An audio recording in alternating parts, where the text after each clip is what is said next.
Bonjour, bonjour. Un nouveau jour commence.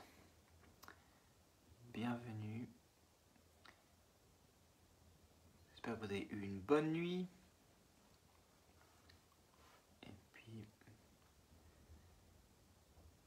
bonjour à tout le monde qui arrive. Bienvenue à Bible and Coffee. Bon café. Coucou Yann. Coucou Laurent. Trop bien que vous soyez là. Vous me manquez, ça me ferait plaisir de vous voir là. Alors bon café à toutes et à tous. Moi j'ai un verre transparent aujourd'hui. Parce que j'ai choisi un psaume de transparence aussi. Un psaume qui parle de repentance. On va regarder ensemble le psaume 51, on va pas tout regarder. Mais on va regarder à deux versets principalement qui me parlent beaucoup. Donc le psaume 51, pour ce matin, on aura vu le 46, le 18 et le 51 dans cette semaine. Le psaume 51, donc c'est un psaume effectivement de repentance. C'est ce psaume que David a écrit suite après avoir commis l'adultère avec Bathsheba. Et puis c'est vraiment un psaume de repentance. Dans toute la première partie, David il prend vraiment conscience de sa faute. Il reconnaît clairement son péché.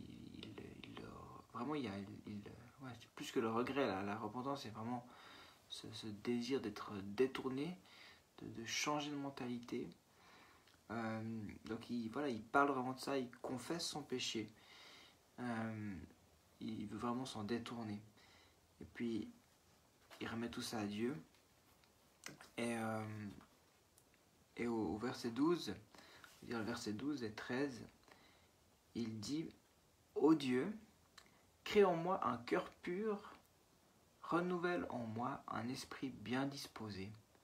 Ne me rejette pas loin de toi, ne me retire pas ton Esprit Saint. » Moi, je ne suis pas quelqu'un qui fait beaucoup de prières rituelles, dans le sens que chaque jour, j'ai un peu mon parcours de prière en répétant les mêmes choses. C'est pas trop mon style. Et c'est très bien pour ceux qui le font. Hein, on a une approche des fois différente. Mais ces versets-là, c'est peut-être ceux que je redis le plus souvent en fait. Crée en moi un cœur pur. Moi, c'est une prière quotidienne. Crée en moi. Et j'aime prier ça parce que c'est vraiment l'idée de... mon cœur à moi, il est tortueux. Et Jésus va le dire, Dieu va le dire. Le cœur de l'homme, il est tortueux par-dessus tout. Jésus dira aussi que c'est dans le cœur finalement que le péché prend sa source. Donc c'est ce qui vient du cœur, qui pollue, qui salit, qui sort de la bouche, mais qui prend racine dans le cœur. Donc crée en moi un cœur pur. J'aime ça parce que c'est vraiment... Moi je peux pas. Par moi-même j'arrive pas. J'ai besoin que le Saint-Esprit vienne créer en moi ce cœur pur. Donc je le prie. Je le prie, Seigneur, viens créer en moi ce cœur pur. Et puis, renouvelle en moi un esprit bien disposé. Certaines versions, comme la version Summer, donc j'aime réexpliquer un peu les versions des Bibles. Il y a des traductions qui sont vraiment liées au texte hébreu ou grec, ou à l'Ancien Testament grec, qui était traduit en grec. Mais la version Summer, c'est une paraphrase. Donc ils ont déjà ils ont changé traduit à partir d'une version déjà traduite, d'accord? Donc ils ont ils sont pas directement allés dans le texte hébreu, mais bon, ça c'est juste pour ceux qui ça intéresse un petit peu, ça fait une petite différence. Eux ont traduit faire renaître en moi un esprit bien disposé. Puis j'aime aussi ça, faire renaître, parce que on a tous, enfin on n'a pas, non peut-être pas tous, mais je pense qu'on a ce désir d'avoir un esprit bien disposé, de bien faire, d'être juste, de suivre Jésus. Et puis on réalise bien qu'on n'y arrive pas. On fait des erreurs, on pêche, ben voilà, il y a l'impureté qui peut être là. On se détourne, on n'obéit pas, on n'écoute pas. Il y a bien plein de choses qui se passent. Et puis, quand tu dis, ben voilà, crée en moi ce cœur pur, puis faire renaître un esprit bien disposé, ben voilà, c'est remets-moi, redonne-moi cet esprit qui est prompt à t'obéir, à t'écouter, à te servir, faire renaître. Et j'aime bien ce type voilà, de renaissance. Hein.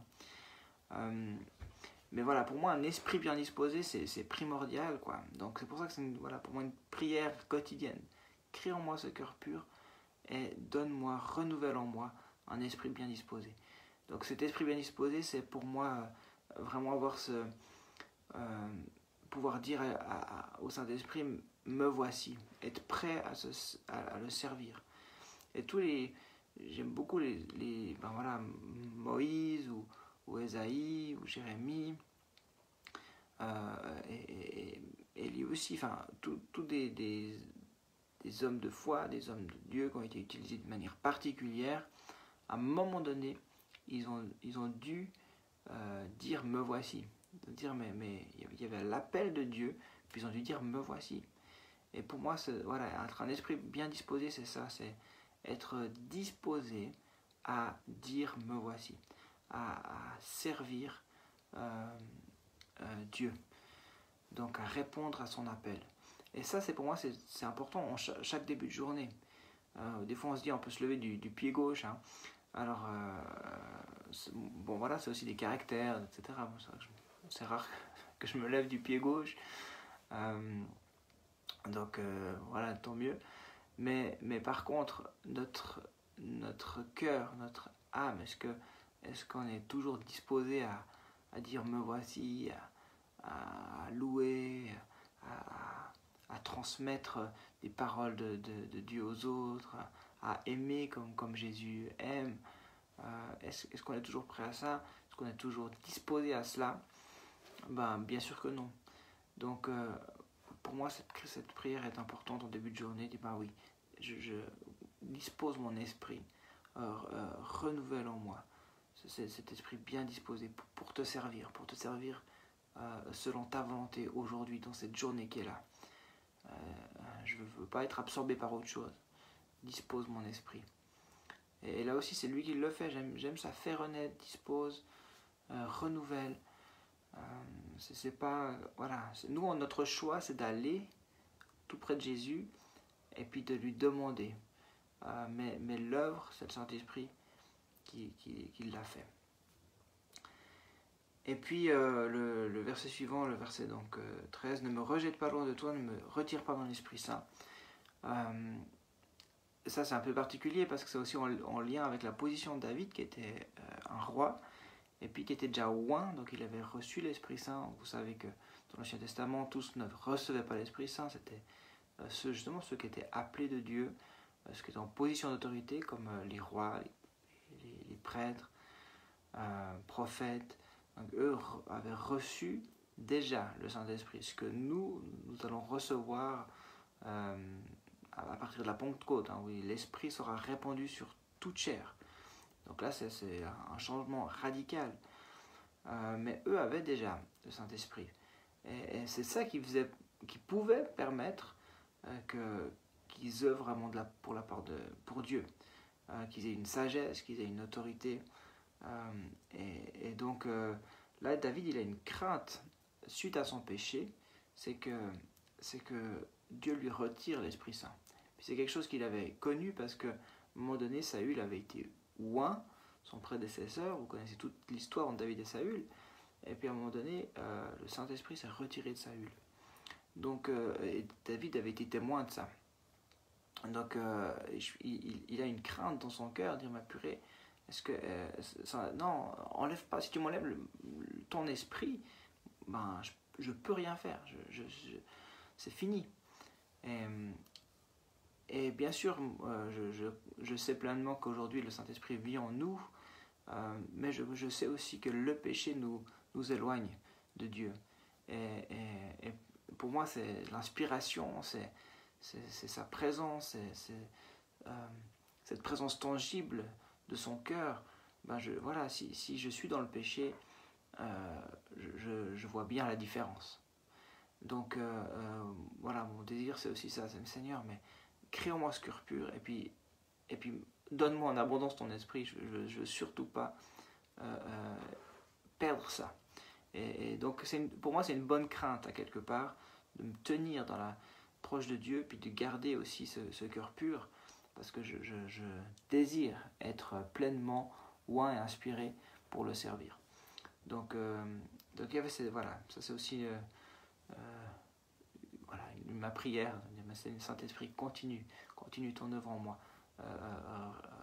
continue à me oindre. Et voilà, c'est pas juste pour moi, c'est pour vous. Demandons au Seigneur de continuer à nous remplir de son esprit continuellement. Voilà.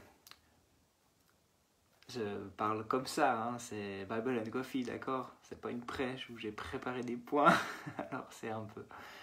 Mais pour moi, ce qui est important, c'est que ce soit simple et naturel, d'accord? Donc je lis la Bible avec vous encore ce matin.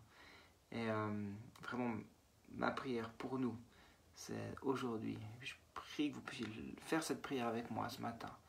Dispose notre cœur, renouvelle en nous ce cœur bien disposé, pour que nous puissions être utiles entre tes mains aujourd'hui, avec ce cœur pur, aussi détourner de mauvaises intentions, d'orgueil, il y a plein de choses, mais vraiment que ce cœur pur. Amen. Alors on va prier ensemble. Yes. Ouais, Père, on reconnaît encore que notre cœur, il est pécheur. Il est né dans le péché, comme David va dire. Il est pécheur, nous sommes nés pécheurs. Mais Seigneur, merci parce que par ton œuvre, tu peux rendre notre cœur pur. C'était ton désir, c'était de nous donner un nouveau cœur. Alors Seigneur, ce matin, on va encore te demander de venir purifier notre cœur, purifier nos pensées, purifier nos intentions, et de renouveler en nous ce cœur bien disposé, cet esprit bien disposé, pour te servir, pour faire la différence. Seigneur, on a besoin de toi. On a besoin vraiment que ce soit ton œuvre. On ne peut pas le faire par nous-mêmes, on dépend de toi. Tu dis aussi, Jésus, en Jean 15, que sans toi on ne peut rien faire. Sans l'œuvre de ton esprit, on ne peut rien faire. Alors, ne nous retire pas ton esprit, mais au contraire, on désire plus de toi, plus de ton esprit sur nous.